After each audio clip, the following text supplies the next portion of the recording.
important moment in our history. In an ancient Orange Hall in East Belfast last Friday, an old-style rally for a very new force in Northern Ireland politics.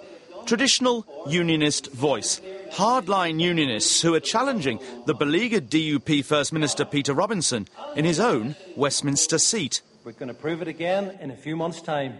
They accuse him of selling out to Sinn Féin in the current power-sharing regime at Stormont. Never again will we accept as-of-right places in government for IRA Sinn Féin. Never again will we tolerate being denied an opposition. And if unionists really cared about principle rather than their jobs, that would be the simplest possible platform upon which all could unite. Unionism's now in turmoil, split more ways than ever perhaps. As traditional unionist voice slugs it out with the Democratic Unionists, their rivals, the Ulster Unionist Party, have returned to the alliance they had for much of the 20th century with the British Conservatives. A formal claim until you get to central office. When Ted Heath became Prime Minister in 1970, Ulster Unionists were part of the Tories' results total. The Conservative lead over Labour is at 40, and overall, at the moment, the lead is 32. Heath's majority of 31, in fact, would have been just 15 without 8 Ulster Unionists at Westminster who took the Tory whip, one of whom even served as a Tory minister.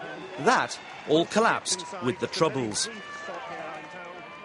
14 months ago, David Cameron came to this hotel in South Belfast to restore that traditional link with the Ulster Unionists, climbing the stairs to give a speech to seal the deal at their annual conference. He entered the ballroom full of high hopes that this would herald a new era of non-sectarian politics here in Northern Ireland. But there was also another consideration, of course. A handful of new MPs at Westminster backing the Conservatives might make all the difference if the election result is tight. Today, let us pledge this, that we are going to come together as Conservatives and Unionists in a new and dynamic force in Northern Ireland. For the good of our parties, yes, but above all, for the good of our people and for the good of this United Kingdom. Thank you.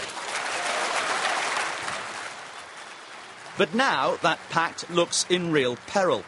With the Democratic Unionists weakened by the rise of TUV and the personal problems of Peter Robinson and his wife, and the prospect that the former IRA leader Martin McGuinness might become First Minister after the next Stormont elections, the DUP too has been flirting with the Ulster Unionists. Last month, these 3 top Tory candidates, 2 of them Catholics, quit.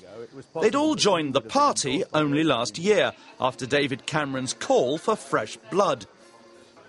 They accuse the Ulster Unionists of two-timing them, of dragging their feet on picking joint candidates, and they're horrified by the thought of a 3-way link-up with the DUP.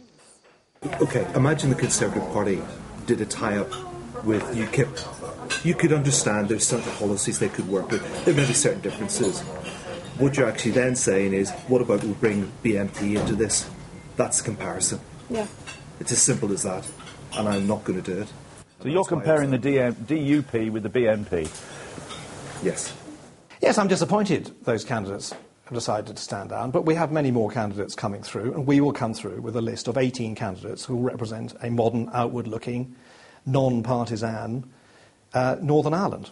Owen Paterson is set to be Northern Ireland Secretary if there's a Cameron government.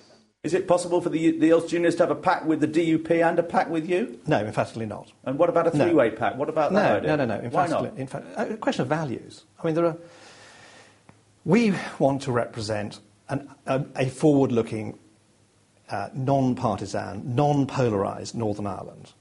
There are certain elements, in the DUP who are campaigning against a visit from the Pope. We just can't accept that. So no pact with the DUP? No, that's not possible. And yet, last Thursday, the BBC reported a clandestine meeting in December between the Ulster Unionists and the Democratic Unionists, held at a highly symbolic location, the Belfast HQ of the Protestant Orange Order. Located next to this model of the Battle of the Boyne, the secret meeting last December took place here in the library of the Orange Order headquarters. And among those sitting round the table was Peter Robinson, the leader of the Democratic Unionists, and Sir Reg MP, leader of the Ulster Unionists. And in the chair was the Grand Master of the Orange Order, Robert Salters. Amongst things that the two parties discussed around this table was the idea of an electoral pact to field just one unionist candidate in two particular constituencies where currently there is a unionist majority amongst the voters and yet there's a nationalist MP. Also present at the Orange Order HQ was the Ulster Unionist politician David McNary. We were coming and have come together with the Conservatives on the national picture.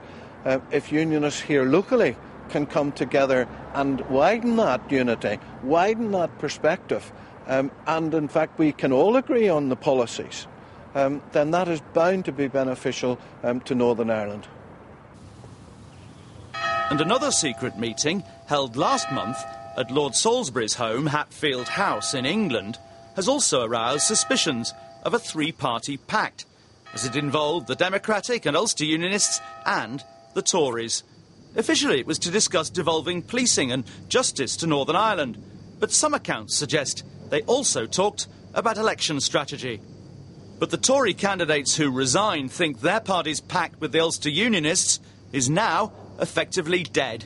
I think that the evidence is overwhelming that the UUP and the DUP were in talks long before Hatfield House or anything like that, and that in fact actually we've been misled, and that's very distressing and it's very sad. Owen Paterson insists the Tory pact survives, though in an urgent meeting with the Ulster Unionist leader Reg MP last Friday, he laid down the law. No three-way deal, it's them or us. There is only one pact, that is the Ulster Unionist Party and the Conservative Party, working together as Conservatives and Unionists.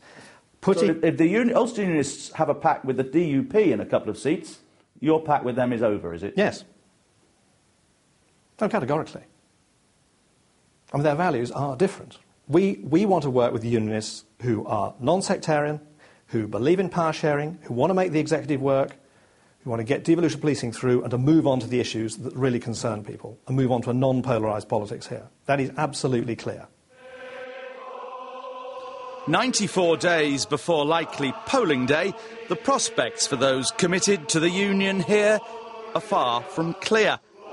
Amid current tensions, though, Northern Ireland looks rather more likely to return to tribal politics than the new politics espoused by David Cameron.